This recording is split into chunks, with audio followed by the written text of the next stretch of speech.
Welcome to this presentation about doing business in Mexico. We will talk about the cultural and business context in the country.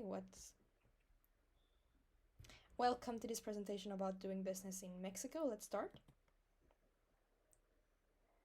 These are the contents of the presentation. The business context. So Mexico and history in a nutshell. We will not talk so much about it, but all in all, it has a long history. It was colonized by Spain and it got independence in 1821. Today, when you go to the country with your business, you have to take into account the complexity of its history and respect the culture and the country and the people in it all. Current Mexico is a federal republic in North America with borders to the US in the north and in the southeast with Guatemala and Belize. A population of around 130 million people.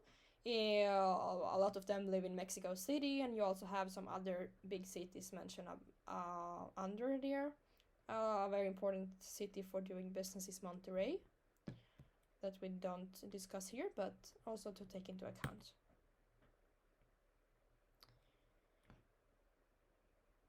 The political context, Mexico is composed of 31 states. The constitution guarantees personal freedom and establish political and economic principles of the country. In foreign policy, Mexico back in the day was more closed, but today it's open and like international cooperation. Mexico is a member of OECD, the first one of Latin American countries. The relationship with Mexico and Spain is good, which is good for when doing business there. Look at the economy. We see that GDP in Mexico and Spain are quite the same. A little bit higher in Spain, but when you look at GDP per capita, due to that Mexico has a larger population, it's much bigger in Spain than in Mexico. Inflation, when you look at the consumer price index, is quite big in Mexico. Should be 2%, but it's higher. It's around between 4 and 6% the latest years. GDP growth last year obviously negative due to COVID, and also back in that it was not growing so much. Exports of goods and services is bigger than imports. Here are some trade facts about Mexico and Spain. The most important product is cars.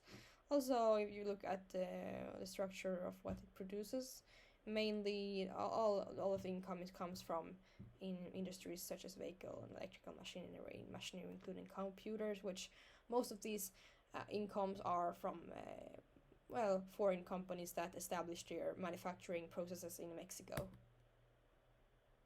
And if you look at the social cultural context, health and welfare, the life expectancy rate is 5 years younger in Mexico than in Spain.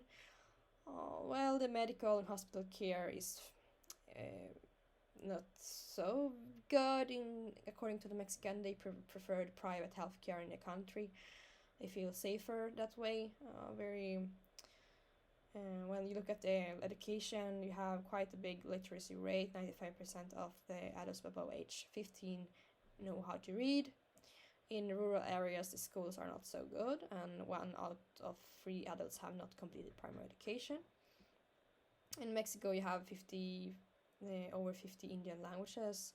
A very diverse country, a lot of differences between north and south, rural and urban areas, and so on. If you look at some opportunities here and some threats that you can read on your own. Let's move on to doing business in the country. These are the steps that you have to take for starting a business. It takes 8 days, according to doing business, to start a business there. There is no initial required investment in all. It's that they want. Some business entity options that you should look at.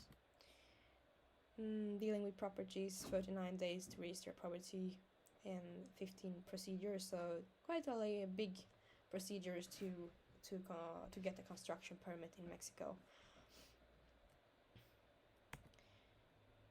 And yeah, and you have some electrical information about electrical installations, environmental and safety assessments, and telecommunication services in Mexico.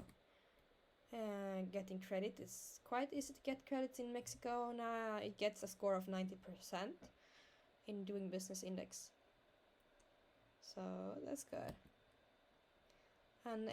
Being an expat is Mexico. You need a visa if you stay for more than 6 months, which you have to apply for in the Mexican consulate, normally outside of Mexico. If you work for a foreign company that is not a Mexican entity, so then you don't have to pay tax in Mexico according to the law if you don't live there permanently. So you have to check well the insurance before going to Mexico. Is very important. Overall, Mexico is a very good country for being an expat, according to many people that go there. Tax management, you have to pay tax 6 times per year, around 241 hours per year on taxes. 30% is the corporate tax rate, and the VAT rate is 16%. Trading Spain, Mexico, well, there you have some information about the cost to export, and it's a free trade agreement between Spain and Mexico. How to behave. Here we see the Hofstede dimensions of Mexico and Spain. Mexico is more hierarchy oriented than Spain. More you want a boss above you that is very a good boss, let's say. Less individualistic, more collectivistic. Family is important. Group before ego. Countries are similar in uncertainty avoidance and desire rules to know how to solve a problem. In long-term orientation, Mexicans tend to think shorter term than Mexican people, which you can see in that they maybe waste their salary faster than Spanish people. Instead of saving, they like to waste the money. In indulgence, Mexico hits high, and the people want to show their feelings and emotions more, which you can see in how the Mexican people behave. And negotiation in Mexico. Here you have some tips.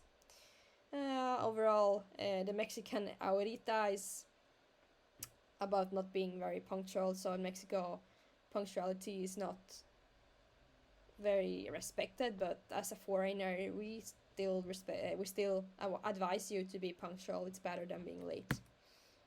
And do's and don'ts. Respect people and be interested in to know them. It's a relationship-related country. Respect hierarchy, be kind, positive and optimistic like them. Yeah, it has to do with adapting to the people. And don't start talking about business before knowing the person. This is very important. Don't use too many informal Spanish expressions. Don't arrive late. Better to not. And the final recommendations. Plan well how to enter in Mexico. Don't forget that Mexico is a relationship-oriented country. When in Mexico, try to adapt to the local culture and its people. So these are the most important final recommendations. And thank you so much for listening to this presentation.